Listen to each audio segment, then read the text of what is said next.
تازہ روسی حملوں میں یوکرین کی توانائی کا سسٹم بری طرح متاثر۔ یہ پائپ کیف کے ہیٹنگ سسٹمز تک گرم پانی پہنچاتے تھے۔ تازہ روسی حملوں کے نتیجے میں اس سسٹم کو بھی شدید نقصان پہنچا ہے۔ بجلی نہ ہونے کی وجہ سے پمپ بند ہو جاتے ہیں اور پانی ٹھنڈا ہو جاتا ہے۔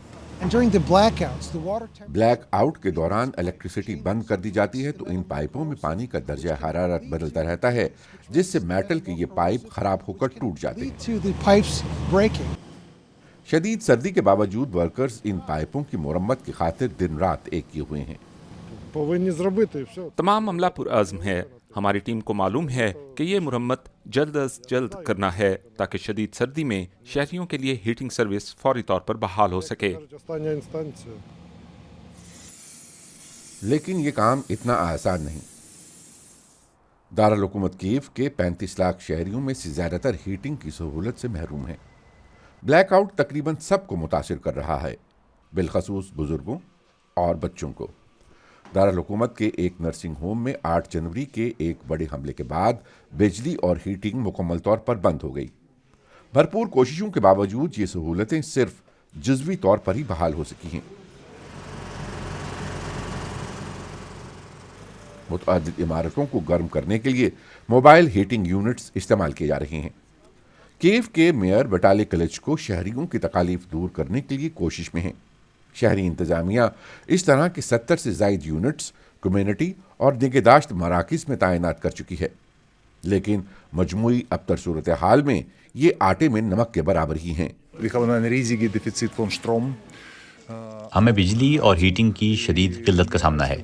اس وقت 500 سے زائد عمارتیں بغیر ہیٹنگ کے ہیں، جس سے لاکھوں لوگ متاثر ہو رہے ہیں۔ ہم ہیٹنگ سسٹم اور خدمات کی بحالی کے لیے بھرپور جدوجہد کر رہے ہیں۔ اس موسم سرما کے آغاز کے ساتھ ہی کیف کے میئر نے کہا تھا کہ جو لوگ کچھ عرصے کے لیے کیف چھوڑ سکتے ہیں وہ کسی اور محفوظ مقام پر منتقل ہو جائیں۔ یوکرینی صدر نے اس بیان پر تنقید کرتے ہوئے کہا تھا کہ میئر سردی کے لیے مناسب تیاری نہیں کر سکے تھے۔ اس دوران قومی حکومت کئی ہفتوں تک توانائی کے وزیر کے بغیر ہی چلتی رہی۔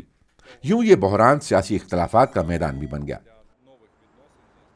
روس موسم سرما کو ہتھیار کے طور پر استعمال کرتے ہوئے یوکرینی عوام اور سیاستدانوں پر دباؤ ڈال رہا ہے۔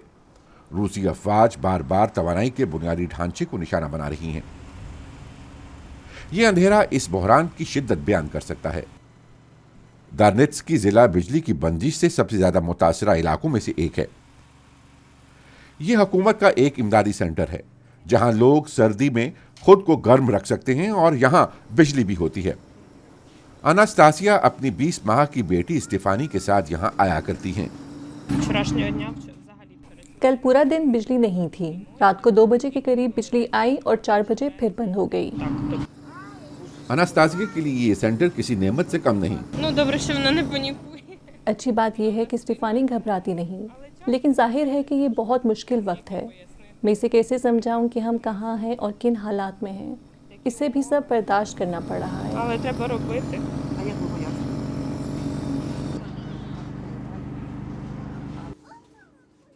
ماریا اپنے بچوں علیہ اور محمد کو ڈے کیئر سے لے کر اس سینٹر آئی ہیں۔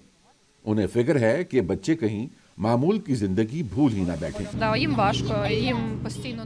یہ بہت مشکل ہے، ہر وقت اندھیرا ہوتا ہے، ٹارچ ہر وقت ہاتھ میں رہتی ہے، کبھی گرم پانی نہیں، کبھی چائے نہیں بنا سکتے، کبھی کوئی مسئلہ تو کبھی کوئی اور مصیبت۔ ہم 15ویں منزل پر رہتے ہیں، ایک بار اوپر نیچے جانے کے لیے گویا 30 منزلیں اترنا اور چڑھنا۔ کسی نہ کسی طرح زندگی گزار ہی رہے ہیں۔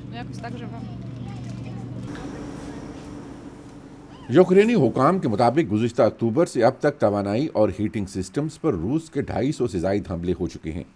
آنے والے دنوں میں مزید حملوں کا خدشہ بھی ہے۔